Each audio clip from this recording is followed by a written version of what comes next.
Well, you know what? Yeah. Well, we're off to a fuck start, aren't we? Yes, we are. We're off to just a wonderful, wonderful start there. How you doing, everybody? Fuck start, baby. Welcome to Open Mic. As we've gaffed the beginning, and away we go. Good to have you guys here. And this, of course, is Open Mic, the show where you guys set the table. Like, what do you guys want to talk about? What do you want to discuss? What are the topics that are important to you? That's what we are here to discuss on the show today. And on today's show, we take your questions one of two ways. First of all, if you have a question or a thought or a topic, but the show's not live, you can send it in to us using our tip link at streamelements.com/John Campea/tip. You can send your question there, or if you're watching live, like some of you are doing right now, you can use the super chat feature in the live chat to send in a topic or question. We'll go through all those, and if your questions and topics are appropriate to be used on our show, we'll go ahead and answer those questions. Good to have all you guys here joining us here today. Glad that you're here. And we got a bunch of things we're going to talk about, the things that you guys have already decided we're going to discuss. But before we get into that, you know, it's Spider-Verse Eve. Little holiday I've anointed. Spider-Verse Eve. As tomorrow, gonna go take myself over to the AMC. Gonna go watch Spider-Man Across the Spider-Verse. Very excited about that, as a matter of fact. But you know, in a lot of the reviews, first of all, at CinemaCon, the filmmakers and the producers, you know, talking about this movie, saying, you know, you're gonna laugh and you're gonna cry. And then a lot of the reviews we see, it's deeply emotional. There's sorrow and joy. Sorrow, really, sorrow. Sorrow. The sword of sorrow. And then in a couple of reviews that we read, they're talking about the movies about life and death and learning to cope with grief and blah, blah, and all kinds of stuff. So all these things have led us to think about, because we've speculated before, we've wondered, like, what if, you know, we heard in the trailer, we heard Miguel say to Miles, you can either save one person or you can save everybody. You can't do both. And Miles going, like, quit telling me what I can and can't do, or something along those lines, right? And we saw that in the trailer, and we and many of you start speculating. I wonder if somebody dies, like, and who could it be? And now, after reading a lot of reviews and saying that's really heavily emotional, a lot of people crying in it, I tend to believe that somebody is dying in this film. Now, I'll tell you right now, I have no idea if that's true or not. Hell, I had theories about several Guardians of the Galaxy who were going to die in Guardians of the Galaxy 3. Turned out none of them did. But, you know, who dies in this movie? Because I'm feeling pretty good that they are. So let's go over to the classroom. Let's look at some of the possibilities at who dies. You might want to reset that, Jonathan, because that's old screen. There we go. Who dies in this thing? What a bright subject we're talking about Yes. right now. Who dies in Spider-Verse? Remember, this is all speculation. By the way, can I say, it takes a certain special kind of dumb when we do a speculation video. Like, we did a speculation video the other day about, you know, could Jefferson Morales, Miles' dad, die in Spider-Verse? And again, these people, thanks for the spoiler. We haven't seen the movie. We're wondering. It's a movie. We're guessing who lives, who dies. Anyway, so who could die in this thing? All right. How are you doing this? How are you going to do this? Are you doing percentages and stuff? No, I'm just putting up some possibilities. Okay. Gwen, you know, I like your idea. We'll do percentages. Gwen Stacy dies. I mean, there are a number of characters who could die in this movie that would be emotionally devastating to Miles. And one of those people is Gwen. And for that reason, and the audience is very attached to her and all that kind of stuff, for that reason, I think she's a possibility. Because, I mean, my wife already has like 2 giant figures of Gwen Stacy at home. I think she's got the hot toy of Gwen Stacy. It's the first hot toy she ever bought. And she's got like another figure of some kind of Gwen Stacy. And Haley Steinfeld does the voice. I love this character. So it would be emotionally very damaging to me if she died, but more importantly, really emotionally damaging to Miles. Now, I am still going to give this only a 5% chance that she dies, because the reality is the audience wants her in there. And I think she's one of the main pillars of this franchise. And I think going in beyond the Spider-Verse, the third film, I think she needs to be a character there. So the possibility she dies, I'm going to say pretty low. Next one up, Peter B. Parker. To avoid any confusion, the main Peter Parker of the last movie. The one who says, okay, let's go over this one more time. I'm Peter B. Parker. And he's the one who mentors Miles and all that kind of stuff. We know he's in this movie. He's been in the trailer. Only now he's got a little baby. Him and MJ had a baby. Well, what if he dies? The mentor to Miles, right? The guy who saved Miles's universe in his reality. By our kind of standards, the Spider-Man, right? That guy dying, I think, would be emotionally devastating to the audience because we all love this character. It would be emotionally devastating. I love this scene. I love that scene so much. It would be emotionally devastating to Miles. It would be devastating to Gwen. Gwen fought alongside this Spider-Man. And so the death of Peter, every image you could possibly bring up of this Peter Parker will make me laugh. So I think the possibility of this Peter dying, you know what? I'm going to go as high as 30% on this Peter dying. No way. I'm not saying it's over 50%. I'm not saying it's likely, but I'm saying there's, man, him dying up, because if they really truly want to make this Miles's movie, because I'll be honest with you, I'm a big fan of Into the Spider-Verse. But when I think of it as Peter and Miles's movie. And if they really want to make the focus of this thing Miles and Gwen, they might want to bump off Peter. Just saying. He already just fixed up his life, man. He had a tough life, and you're going to kill him? No way. Oh, and he's got a baby? Oh, no way. He's got a baby? Only You want to make people cry? All of a sudden, like, you got MJ now with their daughter. Their daughter's got no dad. Never going to grow up with a dad. Now, is this Peter B. Parker, is he supposed to be like a 616 or the comic book part? Did we ever clear that up, or? Never really did. Yeah, we don't know. So, but what he's the Spider-Man. Yeah. Right? Okay.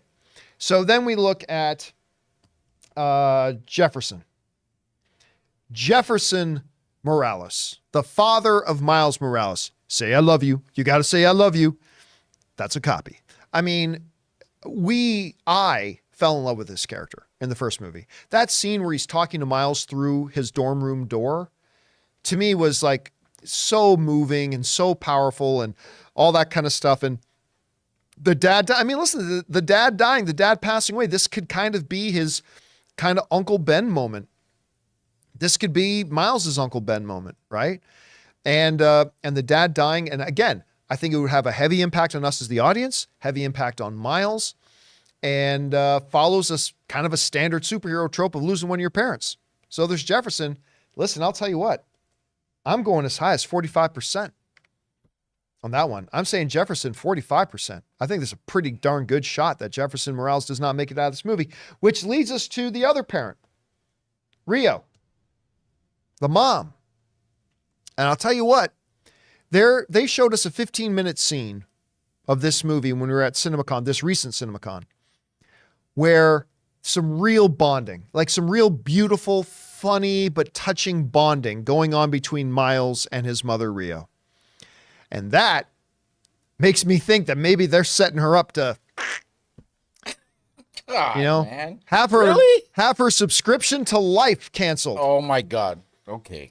Yeah, it makes me think that maybe because again, devastating to the audience, devastating to Miles. You got a thought? Jokes aside, the 15 minutes that we saw, their interaction with each other, if that's the only thing I've ever seen from the movie and they killed her right after, I would still be a little hurt because it was very, very good. It's beautiful. Like absolutely wonderful. The relationship, you could tell. Yeah. You could tell where they're very special, very tender, very endearing, very loving. Which makes me think, okay, well, she's going to die. She's 50%. I agree. Let's go over to the chart here. We're going to go 50, a full coin toss. No, but I put Jefferson at 50, and you put both of them together, 100%. 100% that one of them died.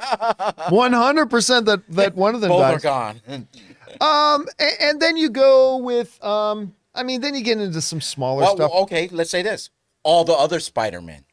Just, there's a bunch of... what if something catastrophic happens and all of them die? It would... Here's the problem with that. But there's no emotional thing for the audience, and there's no real emotional thing for... maybe Miguel. Well, at least Miguel dies, but... single out of Spider-Man, so we only have one. Yeah, and I haven't seen any of the other Spider-Men from the other movie. Like, I don't think I almost call him Black Noir. I don't think Spider-Man Noir is in this. I don't think Spider-Ham is in this. I don't think Peter Porker. the anime Spider-Man is in this. I don't think so. Really, you got Gwen and you got Peter B. Parker. So those I think are the 4 prime candidates. Once again, I think Gwen Stacy dying is a chance. That's 5%. Peter B. Parker is a 30%. Jefferson 45%. I think the most likely here is the mom. I think that's my and again, none of this is a spoiler, Right. because we don't know. We haven't seen the movie. We're just guessing like everybody else. But those I think are the hands-on favorites. Is there any breakout character that you see from the trailer where you'll be like, I have a feeling I'm gonna like this? Yeah, Spider-Woman. Spider-Woman. Yeah. I think from the stuff that we saw, like even the stuff we saw last year, I was like, okay, this character could be really cool. I'm having a strange feeling I'm gonna like the Spot for some reason. Oh, I hope. I mean, Jason Schwartzman is doing the voice of the Yeah. Spot. I have a feeling we're all going to like the Spot. I think he's going to actually end up being really, really fun. I mean, the scenes they showed us with him has been pretty cool. So anyway, guys, yeah, there you go.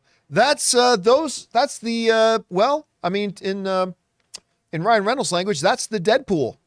That's the Spider-Man Across the Spider-Verse Deadpool right there. I think we have less than 24 hours. We do. We have in 24 hours from now, we will be 1 hour into the news Across the Spider-Verse. And Ray Very will be excited. 20 minutes into a snap. I will be, Ray will be 20 either minutes 20 into minutes his into my nap. sleep or 20 minutes into my popcorn, whatever. Okay. Well, with that all down, guys, we are now going to kick things off and go over to you and hear what you guys want to talk about. That's what we are here for on Open Mic, to hear your thoughts, theories, questions, opinions, comments, criticisms, critiques, complaints. Let's go over and hear from you guys right now. Jonathan, what do we got? Okay, first up we've got... let's see if Nothing. we can, Absolutely nothing. There we go. The Spot came. Yeah, I know. So the first up, we've got JCSC, who writes, I've just learned something about View Cinemas, that's in the UK. When booking for Across the Spider-Verse, it told me the end time of the screening. Ooh, that's neat. Yeah, it's not a perfect solution, but as the maths teacher, I can handle the sums and avoid up to 30 minutes of ads and trailers. I mean, that's not bad. That's not bad. But I still believe it should be law that if you want to say a movie starts at 7, we all know you're lying. The movie's not starting at 7. I think it should be law. You can say 7 o'clock, that's fine, but then you should put in a second time that says movie begins at 7:31. Movie begins at 7:27. It should be required by law that they put in their advertisement what time you can say show time is at 7, but say movie start time is whatever. How about this, John? You know how some of the theaters have those LCD things with Yeah. the words on it? Why don't there be a countdown until the movie starts for each door? I mean, I like that, but then it's too late. You got to be at the theater to even see that countdown, right? So it should be advertised on the website. And Yeah, you like on should the say app. showtime 7, movie begins 7:28 p.m. Okay. Again, I think that should be a law. Otherwise, they are purposefully lying and Liars. manipulating your time. So that's kind of my thought on that. All right, what's next? All right, we've got Jay, who writes, Hey, John and crew, my girlfriend and I just started watching Dark on Netflix, and I've got to say it's my favorite show on Netflix. What other foreign shows should I watch? And what did you think of Dark? Thanks, and bring on the filthy. Z Filthy. I never watched Dark. I watched one episode, and I never watched the rest of it. And the funny thing is, I liked the first episode. And I just never got around to watching the rest of it. I mean, that's the thing. I do not have a lot of time for television. One of the reasons we made like some of the big scheduling changes we did around here recently is I literally had no time ever to do anything. And I'm starting to watch. We got caught up on Succession. We got caught up on Ted Lasso. We got caught up on a couple of shows. So it's a whole new world for me. But yeah, Dark was out when I didn't really have time to do that. And in terms of foreign, like the only thing that I can think of right now that I want to watch on Netflix is Katla. Not familiar about with the it. volcano that erupts and then the community deals with it after. Like Never heard of it. Okay. But I will say this. There's one Kaori got me into. Now there's like 4 different TV shows out there all called Kingdom. One is a great MMA show with Frank Grillo and what's his name? One of the Jonas brothers, Nick Jonas. It's a really, really good show. But the one I'm thinking about here is called Kingdom. It's set in like medieval whatever times. It's obviously fantasy, medieval times, and it's like a political intrigue, Asian, sword and sandal, samurai, but with zombies. And all this is taking place during a zombie apocalypse in that era. And Corey's the one who turned me onto it, and it's really good. It's really, really good. Yeah, and it's a Korean made show, and it's really quite excellent. There's another one called The Wave. It's Norwegian. You might want to check out. I think you might like that. Oh, you know what? I think I saw a trailer to that. I think I thought it was a movie. It's a show? You know what? You're right. It is a movie. Okay. Sorry. Okay. But no problem. it's streaming and it's foreign. So there you go. Got 2 out of 3. Yeah. All right, what's next? All right. We got Anonymous here who writes, what's the usual process for creating a sponsor ad on your show? Do they send you a script or bullet points to cover something? Also, is it usually just recorded in one take, or are there multiple drafts? Super curious and interested in this stuff. Usually multiple kind of goes. Like when we sign up a new sponsor, they will send us a basic outline document. It's usually a couple pages long that kind of highlights, what they're doing, what they're looking for in a sponsorship spots. And then they'll basically give us point forms saying, hey, here are the bases we'd like you to touch, right? Touch this, and this, and then just talk about, in all of them, it always gets to one thing that says, just talk about your experience with it, right? Like there might be some details about their product saying, hey, can you please make sure you mention this stainless steel, whatever. Can you please make sure that, this 70-day supply, or can you make sure you mention these things? But then it's basically up to us to then put together our own draft, speak about our own experiences, what I've kind of experienced while using that product and all that kind of stuff. That's another big part of the process. They have to make sure I get the product so I can try it out. And believe me, I mean, Jonathan can tell you there have been a number. Jonathan kind of manages all this for us. He's our main point of contact between the show and all the different sponsors. Yeah, I'm not just a pretty face. Not just a pretty face. Not just a pretty face. But Jonathan will tell you there are many times where he'll be like, hey, John. I'm like, yeah, what do you think about these guys as a sponsor? And I'll look at it and I go, nope. there are sponsorships we turn down. Oh, man, we turned down cocaine? Yeah, cocaine. The new for the new party high. The old favorite never fails you. Cocaine. Make real friends. Make real friends. Find the ones that sell cocaine. So yeah, and then Or give it to you for free. so the basic process is then I take that, work out everything I want to say, take my experience with the product, and then I go through several takes and I come up with what I think is a good audio clip, right, of me. And then I take that audio clip, I hand it over to Jonathan, and then Jonathan edits it into video that he cuts together.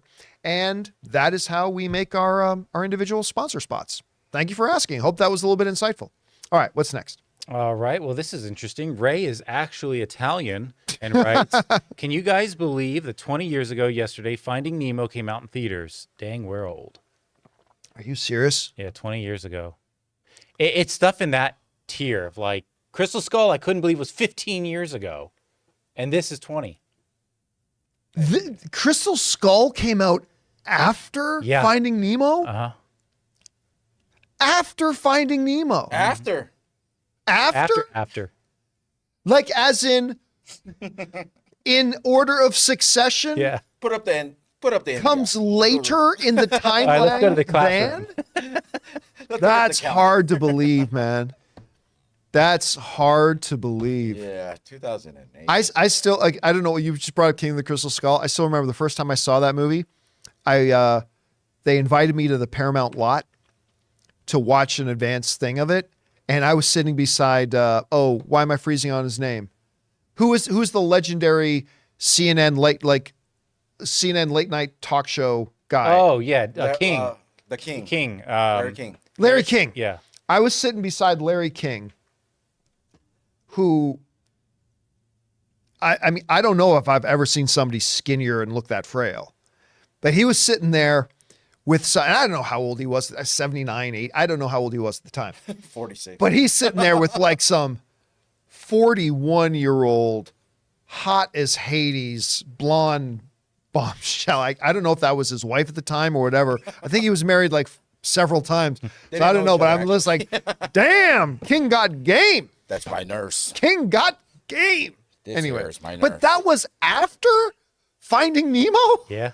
It's hard for me to wrap my mind around. All right, what's next? All right, we've got Friendly Tacos. Hey, crew, you know what would be cool and funny? A horror slasher musical movie. They kind of did that with, like, imagine a character is about to be stabbed, and to protect themselves, they start singing for no reason. Sounds like it'd be a comedy, too. You know what? No. I mean, Rocky Horror Yes. is... We don't get a lot of it. Let's. I don't think that's a good mixture. It's like hot sauce on ice cream. I just don't see it as a good mix. If you're taking the horror serious, then yeah, because it's going to take you out of the film. Yeah, it'll totally take you out of Rocky Horror does it, but that's obviously a musical and fun. Have you heard? Rocky Horror, and then there's Feed Me Seymour. Oh, yeah, Little right. Shop of Horrors. Yeah. A little bit of that. Little Shop of But Horrors. I mean, I don't know. I mean, maybe I'm wrong about that because you would think horror comedy would take you out, but some of my favorite horror movies are horror comedy, whether it's something like Army of Darkness or Shaun of the Dead or things like that. I mean, so I don't know. Maybe I'm being too hasty in saying no to the musical horror crossover. Maybe. All right, what's next? Develop those thoughts, Friendly Tacos, and get back to us. Yes. All right, Owen Mono writes, I had a movie theater room experience the other day where this woman put a full bottle of pancake syrup into her popcorn and put, I assume, M&Ms into it as well, like the Drake and Josh episode. Just wanted to share that with you. Okay. So How hold big on a of second. a thing of syrup. It was while I was in at the movies with me and Clark Gregg, Agent Coulson from Avengers. That was the first time I ever saw somebody put raisins in their popcorn. I had never seen that before that. Like I'm just like, hey, Greg, you want anything? Want anything, Clark? He's like, yeah, I'll give me some popcorn. I'm like, cool. And because I was working with AMC at the time, I was like, snap my fingers, like, give me popcorn. Yeah, that's never how it worked. Yeah. But I went up and got some popcorn, saying, can I get some of the Raisinets? I'm like, oh, sure, okay. And I watched him. You know that visual technique where the camera zooms into you while the camera's backing up at the same time? It's like, woo! That was me. Like, I'm watching this guy. It's not too bad, actually. I had never seen it in my life. Bear raisins. I had never seen in my life. Now, my one question about what this woman did, putting maple syrup in, I'm thinking in my head, the flavor sounds good.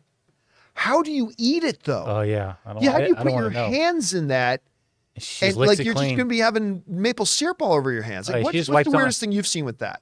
The weirdest combination I've seen? Yeah.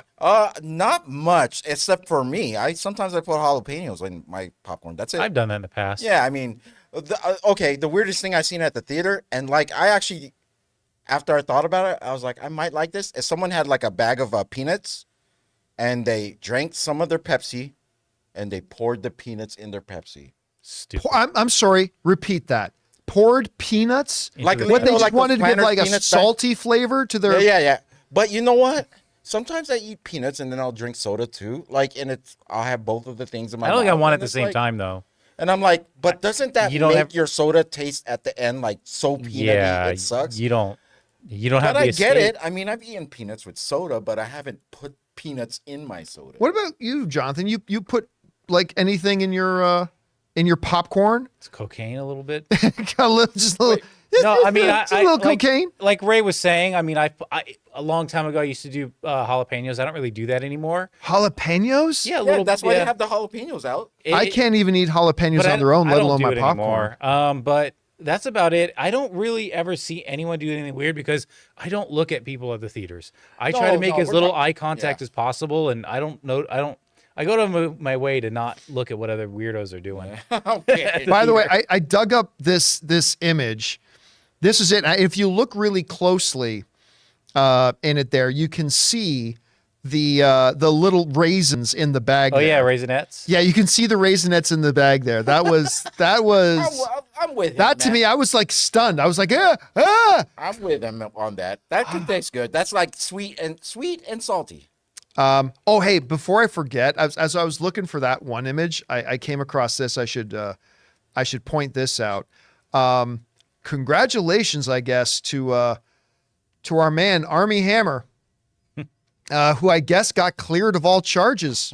At least Today. on this, I don't know enough about the story, but at least on this latest deal. Now, I used to joke that now that I look back at this picture of me and him, it kind of looks like he's looking at me like I'm delicious. Yeah. But yeah, apparently all charges against Army Hammer got dropped. So yeah, good. Still a little bit of a freak, a little bit freaky, but weirdo. little bit of a weirdo, Not so much for Masterson, but though. not a criminal. But not a criminal. Okay, so again, I don't know much about the situation myself either, but good for him. Not Good so much him. for Danny Masterson, though. Oh yeah, not such good news for Danny Masterson, but we won't go into that. Yeah. All right, Yeah. what's next? So I believe, yes, these two. So a $20 tip from Sticks and Oh, Stones. thank you, man, very much. That's amazing of you. So this is about like streaming services. Sharing licenses between streaming services can be painful for watching. I love The Curse of Oak Island, but here in Australia, no service has all episodes with weekly drops. What? Yeah. Service I'm using was dropping weekly, but suddenly stopped mid-season. Need my fix. That seems awful. Oh, mid-season? Come You're on. just like, you just get dropped. It must have been time limit.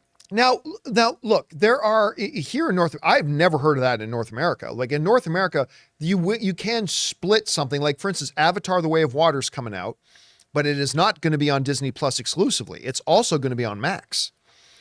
Because of the old Fox deals that they used to have, that movie is going to be on both services.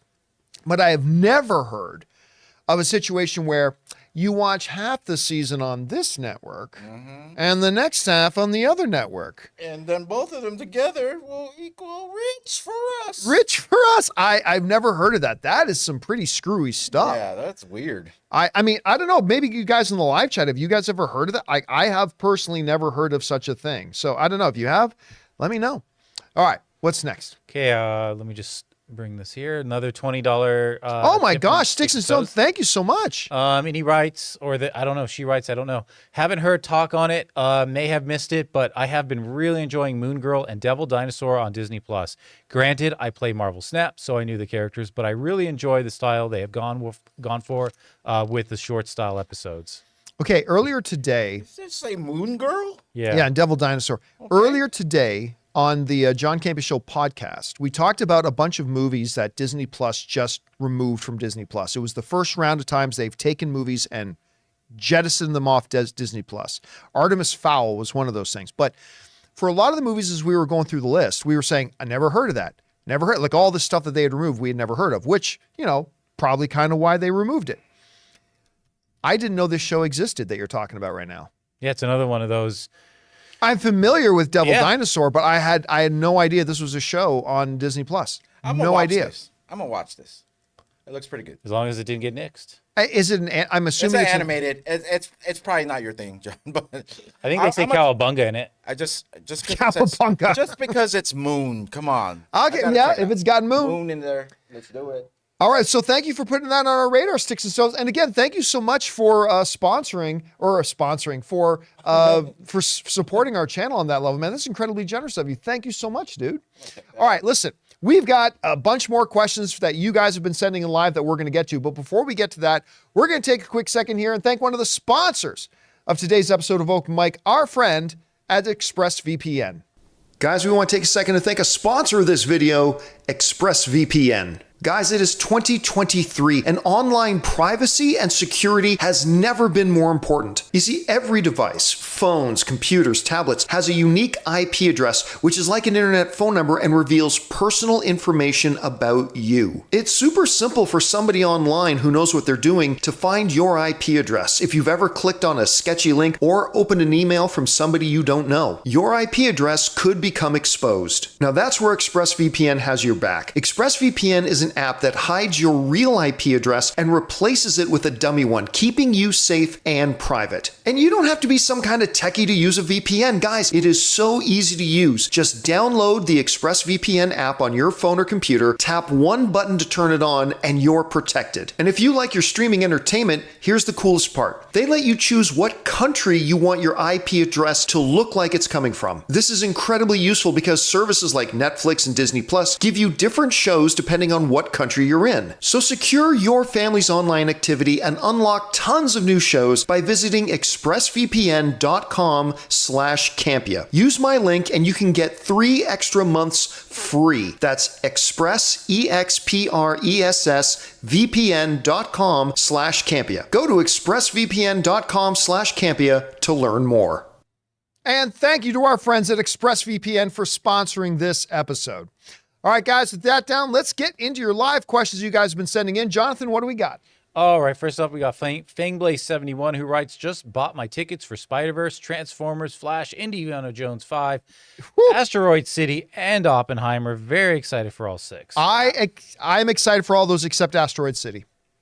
It looks interesting. Yeah, me too. I don't even think it looks interesting. I'm with you. I do not think he makes good trailers. I like most of his movies, but the trailers or whatever. I wish I could tell you I was excited about it. I'm not, but I do like. And by the way, sounds like you're a prime candidate to get AMC A-list.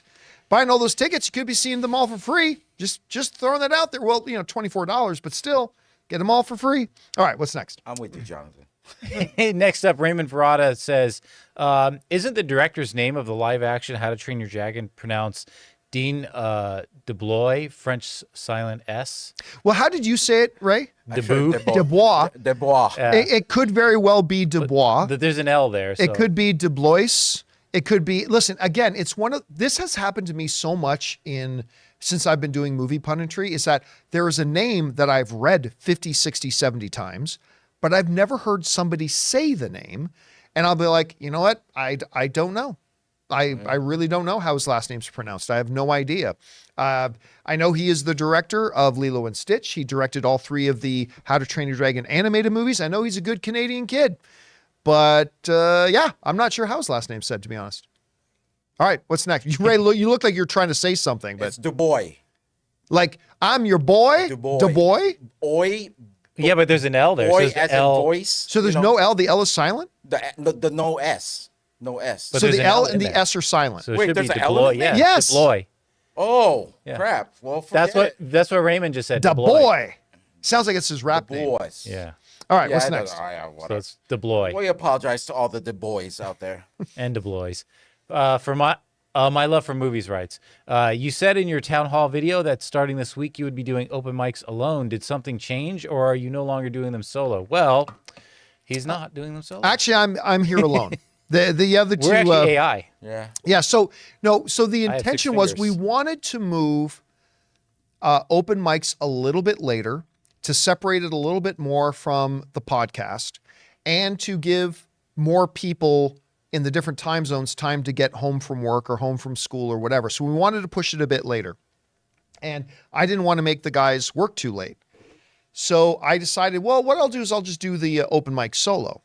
But when I announced that and I said we're going to do that, a bunch of people wrote in and asked, yeah, you know what? We like, for some reason, these 2 freeloaders, we like having Ray and Jonathan on the show. No, but it sounds like this guy doesn't like us on the show. So Yeah, let's maybe get on out of we here. should just Then. leave.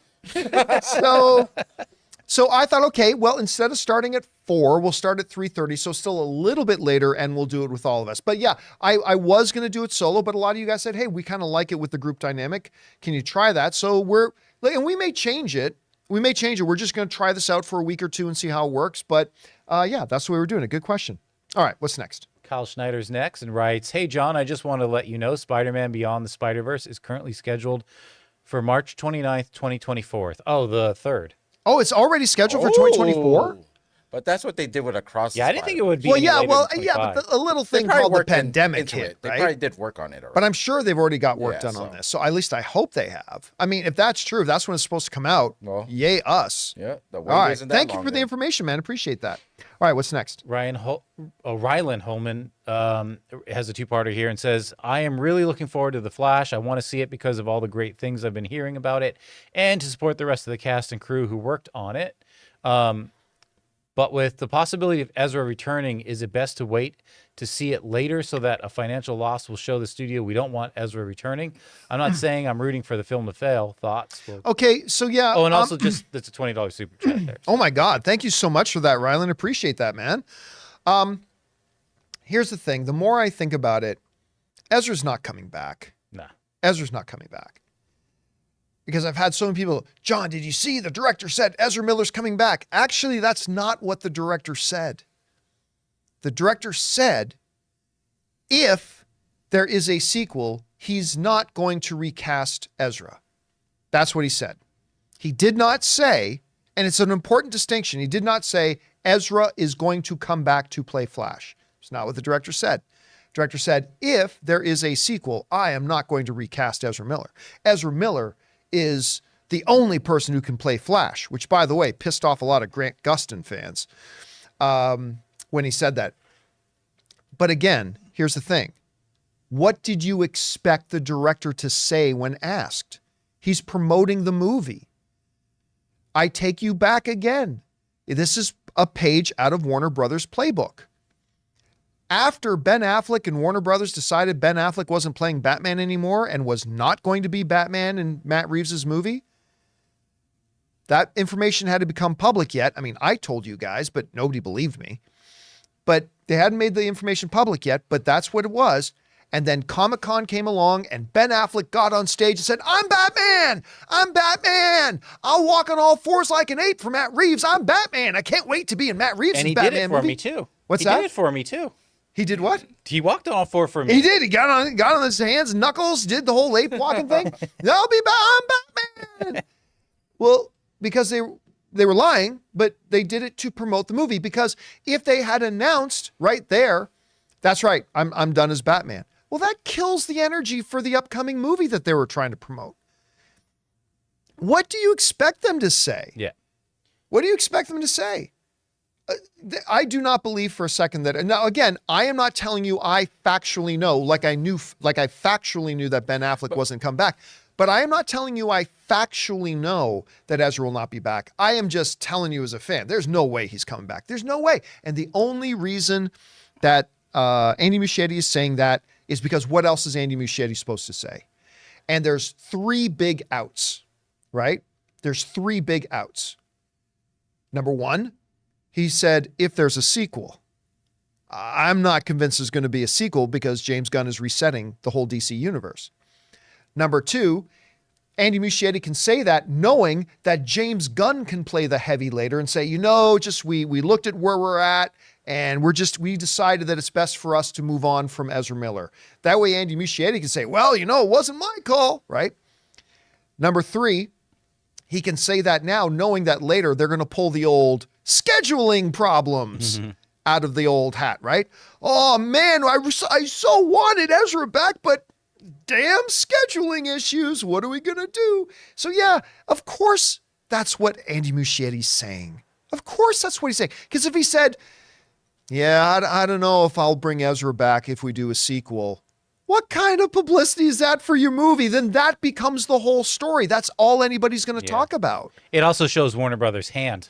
Because it does. There's legal matters. They haven't shown their hand yet and what their play is. And then you're going to go out as the director and speak for Warner Brothers. That's a bad look. Yeah, no, I guarantee you it means nothing. We're forgetting about the back end of his question. What does he say? Should he not watch the Flash movie? Oh, yeah, Oh, no. That's just don't deprive yourself of a movie. Only make decisions about going to see a movie, especially in something like this. Again, I don't hold Warner Brothers responsible for Ezra Miller being in this movie because almost all the crap that Ezra Miller did was after they shot the movie. There was nothing they could do about it. Like a lot of people try to compare it to the Johnny Depp situation where it's like, well, they fired Johnny Depp. Well, yeah, because they hadn't shot the movie yet. I 100% guarantee you, had they shot that Fantastic Beasts movie already when the Johnny Depp conflict started happening, they just would have kept Johnny Depp in the movie because it was already shot. This is totally different. So I don't hold Warner Brothers responsible for this, but it would be a different story moving forward. Anyway, all right. What's next? All right. Ryan Holman writes, also can't wait to see Spider-Verse on Friday. Can't think of a better gift to myself for my birthday. Ooh, happy birthday to you indeed. That's a good birthday. I mean, again, look, I don't know. I haven't seen the movie. Maybe I won't like it. I doubt it because I love the first one, but who knows? I've seen lots of sequels to movies I like that I didn't end up liking, but I think you probably just treated yourself to a pretty good birthday gift. All right, what's next? Raymond Verata writes, let me scroll down. On Variety, Sony producers are hinting at the live-action Miles Morales movies and Spider-Woman animated movie with Spider-Gwen Haley Steinfeld. Well, I mean, we made a video about this a little bit earlier that's up on the channel right now before we started the show.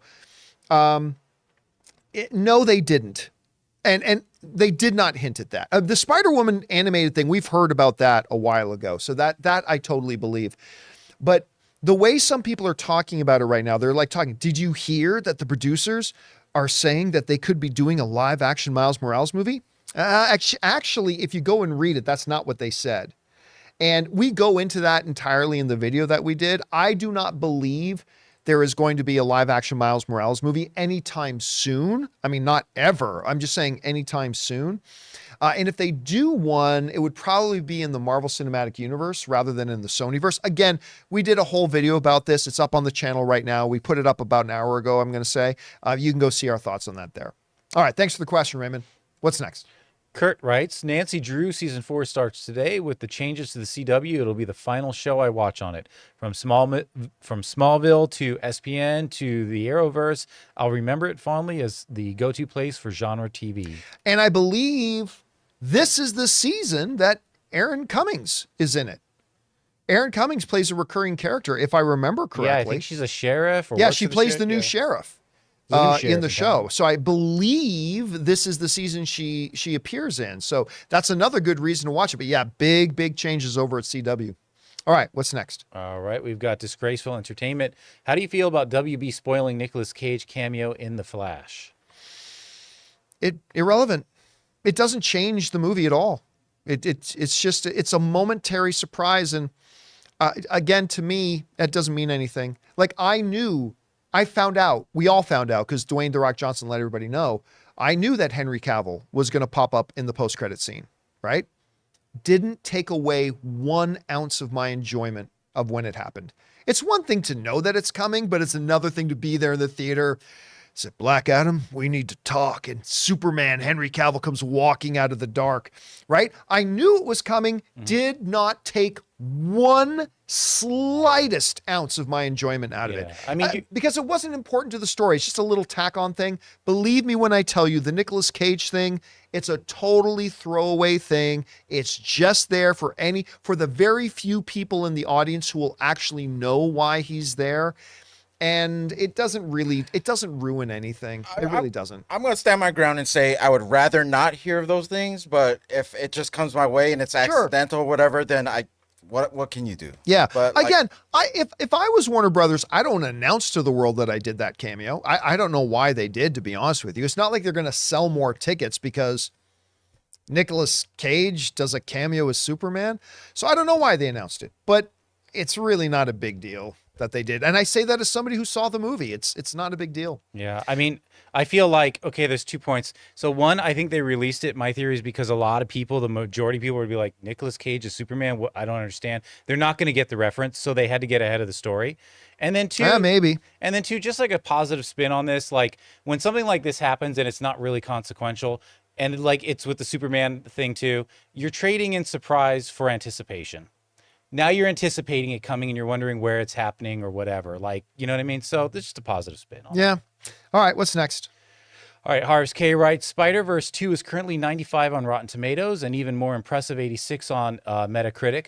I would love to see this be the next animated film to get Best Pick nom, but maybe part 2 would stand a better chance. Well, I mean, look, I have said for years, 5 years now, that Spider-Man Into the Spider-Verse should have been nominated for Best Picture at the Academy Awards. I know it won Best Animated, but let's be honest, Best Animated is a token prize. Not that animated films shouldn't be honored, they should, but let's be clear. The Academy made up, and it wasn't all that long ago that they made up the Best Animated category so they could cop out and not actually have to nominate animated films as Best Pictures of the Year, because there were many years that they should have been. And there's only 3 animated films in history that have been nominated for Best Picture, and we all know many more damn well should have been nominated. And so, but the reality is, I can't say that it should be nominated for Best Picture because I haven't seen it. So ask me in 24 hours or 26 hours. Ask me in 26 hours if I think this Spider-Verse movie should be nominated for Best Picture. I will have a more definitive opinion at that time, because right now I haven't seen it, so I can't definitively say. All right, what's next? Okay, we've got Ryan Gerger, who writes, "Hi John, it's my birthday tomorrow. Happy birthday! Happy birthday. And on where'd it go? And on Saturday, I'm seeing the Across the Spider-Verse. It's going to be a great weekend, John." It is going to be a great weekend. I mean, listen, we have been getting spoiled freaking rotten. We've been having really good big event film after big event film, right? Like, granted, I didn't love Fast X, but it's a big event film. So I got to go to see Big Fast X, then Little Mermaid. Now we're seeing Spider-Verse. Then we got Flash. We got Transformers. We got Indiana Jones. Some of them will be good. Some of them won't be so good. But you know what? It's been freaking 3-4 years since we've had a month where it's like big event film after big event film after big event. It's been years since we've had this. And even if I don't love a movie, I'm so excited to go to these big event films. I'm super stoked for it, man. It's a good month, and you will have a great weekend, and happy birthday to you again, my friend. Thanks for writing in. All right, listen, we have more to get through, but before we do, we're going to take another quick minute while I go and refill my empty cup to thank a couple of more sponsors of today's episode of Open Mic, our friends at Rocket Money and my mobile service provider, Mint Mobile. Guys, we want to thank a sponsor of this video, Rocket Money. The average person has around 12 paid subscriptions. Think about that. If you think you're only subscribed to a handful of services, you might want to double check. With Rocket Money, you can quickly identify and cancel all of your unwanted subscriptions. Rocket Money, formerly known as Truebill, is a personal finance app that finds and cancels your unwanted subscriptions, monitor your spending, and helps you lower your bills all in one place. Rocket Money will quickly and easily identify your subscriptions for you so you can stop paying for the ones you don't want and don't even use. Simply find the subscription you don't want and press cancel, and Rocket Money will cancel it for you. No more long hold times with customer service or tedious emailing back and forth. Rocket Money makes canceling subscriptions as easy as the click of a button. My wife Ann and I moved out of Burbank 2 years ago, and one of the first things I discovered when I loaded up Rocket Money was that I was still paying for a gym membership I haven't even been to in Burbank in 2 years. So stop throwing away your money. Cancel unwanted subscriptions and manage your expenses the easy way by going to rocketmoney.com/Campea. That's rocketmoney.com/Campea. rocketmoney.com/Campea. We want to thank a sponsor of this video, Mint Mobile. From the gas pump to the grocery store, your utility bills and favorite streaming services, inflation is everywhere. Seriously, make it stop. Thankfully, there's one company out there that's giving you a much needed break. It's Mint Mobile. As the first company to sell premium wireless service online only, Mint Mobile lets you order from home and save a ton with phone plans starting at just $15 a month. You guys know that ever since I switched to Mint Mobile, I've been saving almost 70% a month over my old phone plan. For people looking for extra savings this year, Mint Mobile offers premium wireless for just $15 a month. By going online only and eliminating the traditional cost of retail, Mint Mobile passes the significant savings on to you. All of their plans come with unlimited talk and text plus high-speed data delivered on the nation's largest 5G network. Use your own phone with any Mint Mobile plan and keep your same phone number along with all your existing contacts. Switch to Mint Mobile and get premium wireless service starting at just $15 a month. To get your new wireless plan for just $15 a month and get the plan shipped to your door for free, go to mintmobile.com/Campea. That's mintmobile.com/Campea. Cut your wireless bill to $15 a month at mintmobile.com/Campea. And thank you to our friends at Rocket Money and Mint Mobile for sponsoring this episode. All right, guys, with that down, let's get through the rest of your questions that you guys have sent in, shall we? Jonathan, what do we got next? All right, Zachary writes, sorry if you've already answered this, but do members get the full video of the John Campea Show podcast when they subscribe? Thank you. Okay, so the John Campea Show is no longer done as a live show and all this kind of stuff. We just don't do that. And all the individual videos you see go up on the channel are not segments of the show. Those are just individual videos that we do and make them individually one at a time, and we upload them as we do them. However, we have had a lot of people asking us to video ourselves doing the podcast and put it up in a video format. So what I have decided to try doing is so it doesn't take any much work from us. We just put up one static shot. It's a 4 shot of me and Chris and Ray and Jonathan. That's it. It's just one static shot. We don't do graphics. We don't do overlays. We don't show you other web pages. We don't do infographics. We don't do classroom. Nothing. Just a static shot of us doing it. And that will be available to everybody for free on the Spotify podcast app. Because I'll be frank, we're migrating a bunch off of YouTube and over to our podcast feeds, whether that's on Apple Podcasts, Spotify, whatever your favorite podcast app of choice is. That's now our priority. So we are making that video. That's, again, is a very simple, basic, static shot of us doing the podcast. That will be available for free to everyone. There is no paywall on the Spotify podcast. Now we're just waiting for Spotify to set that up for us. So that'll start being available there over the next couple of days. At the very latest, probably Monday or Tuesday, maybe as early as tomorrow. We're just waiting for them to get back to say everything's set up. However, for our channel members, as a perk of convenience, we will make it available on the YouTube channel for our channel members. So it's available to everybody for free on our Spotify podcast feed, but we will make it available as a piece of convenience here on the YouTube channel for our channel members. And yes, it's the full podcast, the whole hour-long podcast of us doing the podcast. Again, just set your expectations. It is a very simple, basic. It's this. This is the shot. This is almost the entire hour is just this shot. But you guys asked for it. So I listened, and that's what we're doing, and it is available. And actually, we've been testing it out today and yesterday for our channel members. So if you are a channel member now, you can go and find today's and yesterday's. We've been doing that as a little bit of a test run. Those are up there now. And for everybody else who wants to check it out on the Spotify feed, that will be going up over the next couple of days at some point. We'll let you know officially when it does. All right, what's next? King Daddy Goat writes, did you watch Succession series finale? Thoughts? I did. Ann and I got all caught up. One of the nice things about our new schedule is I actually have time now to get caught up on TV. We got all caught up on Succession, watched the series finale last night. Didn't love it. I loved the last season. I loved the whole final season. I did not love the way the show concluded. I was talking to a friend of mine who said, well, the way the show was, it almost kind of needed to end that way. And I don't necessarily disagree. Like I say that to a lot of people about how Sons of Anarchy ended. A lot of people didn't like the way Sons of Anarchy ended. And I'm like, that's really the only way that show could have ended.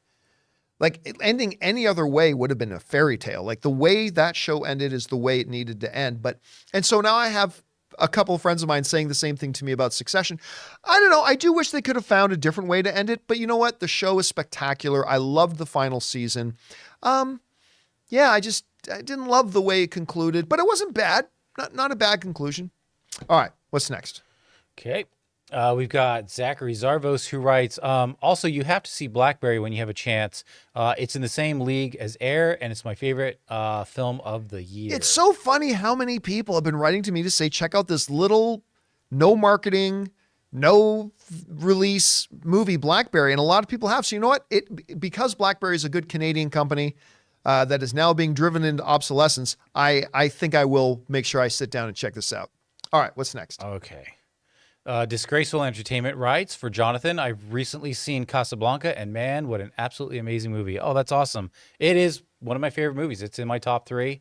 I think it's a perfect movie. I think something like Back to the Future or Casablanca, they hit these notes in cinema that I'm not saying it is there is no other movie that can be great or whatever, but it hits all the right notes and they do it right. The Godfather does it too. There's just certain ones, right? In the vein of The Godfather, I often say Godfather to me is the biggest example of when you see The Godfather for the first time, a light bulb will go off in your head realizing almost every movie you've ever seen was influenced by The Godfather. Like once you see The Godfather for the first time, you start realizing, oh my God, this in my favorite movie was influenced from The Godfather. This came right from The Godfather.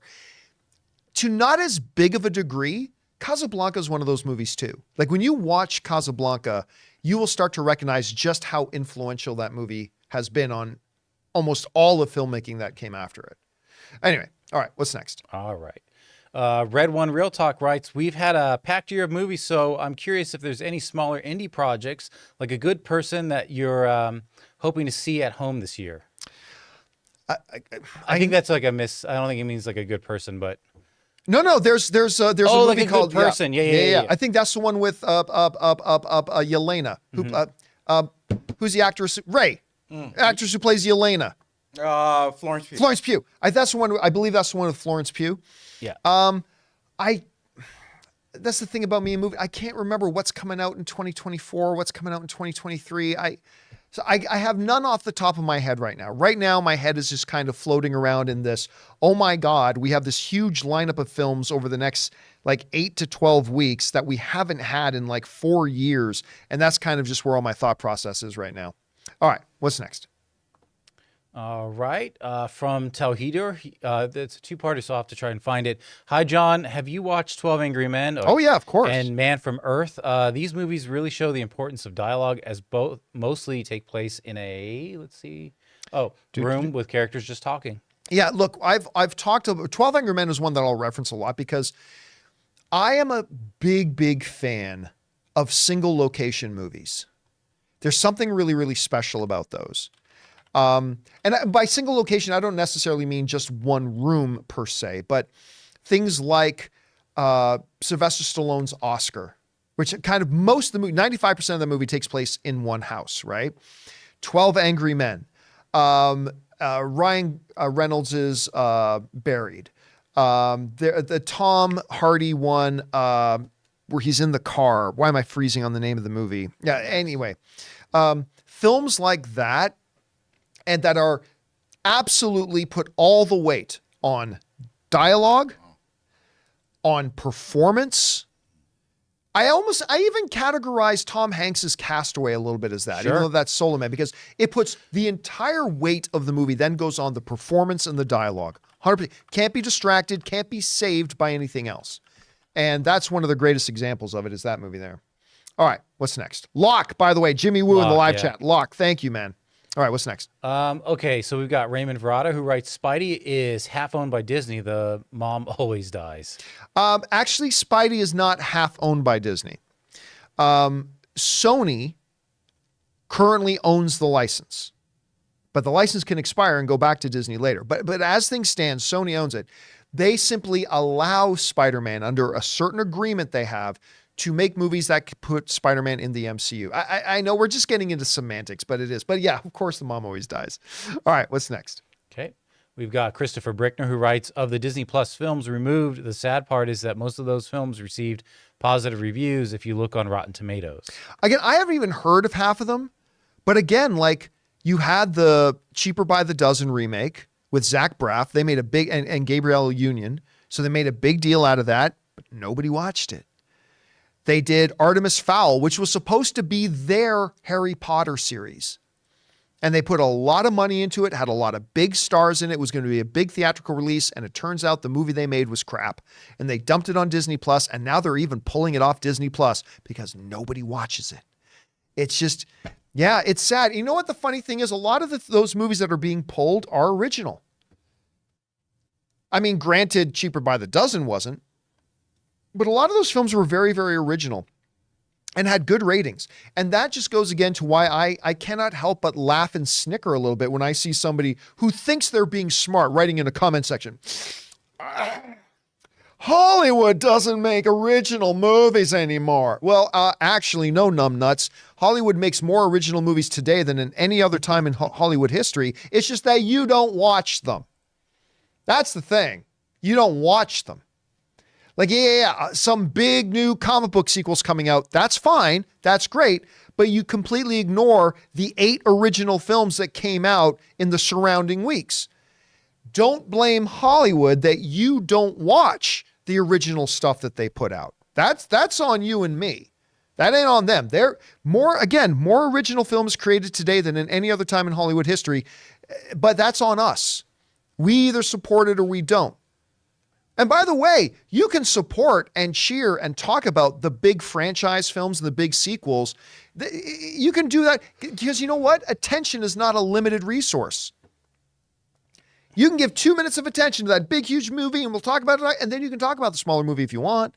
You can take time out to watch a smaller original film if you want.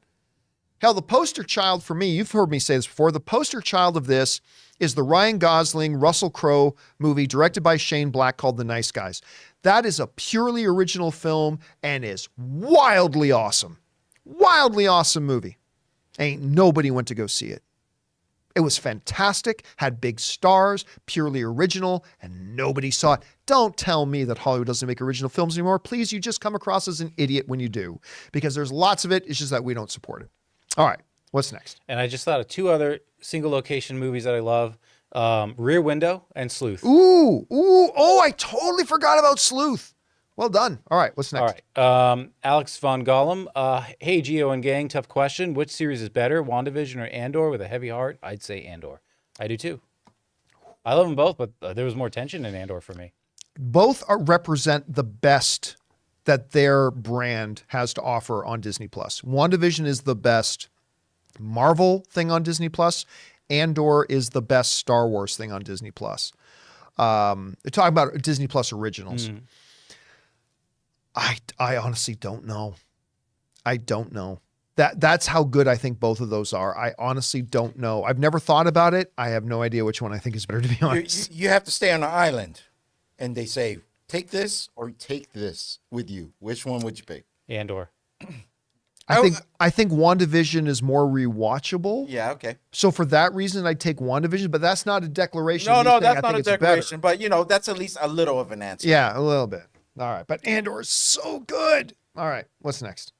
Fangblaze71 writes, do you think the live-action Miles Morales movie will be part of the MCU or its own separate thing? Number 1, there is no live-action Miles Morales film. Number 2, if the wildly misconstrued and misreported comments that why am I freezing on the producer's name? Amy Pascal. That Pascal said in any way actually did mean that, my guess it would be MCU. It'd be great if Tom Holland, if there is a live action, Pascal has, if he passes the baton to Miles Morales to take the Spider-Man, movies to another. I don't see them to another trilogy. I don't see them retiring the Peter Parker Spider-Man. I don't see them doing that. It's too much money. Too much. If anything, I can see them trying to run them both at the same time under the MCU. But what I don't see them doing is Sony running a live-action Spider-Man franchise and Marvel running a live-action Spider-Man franchise all at the same time. I think that's just doesn't work for anybody. All right, what's next? Real quick, we have Flinick68 gifted 10 John Campea membership. Oh my God, thank you so much, man. That's incredibly generous of you. Thank you, dude. That's wonderful. All right.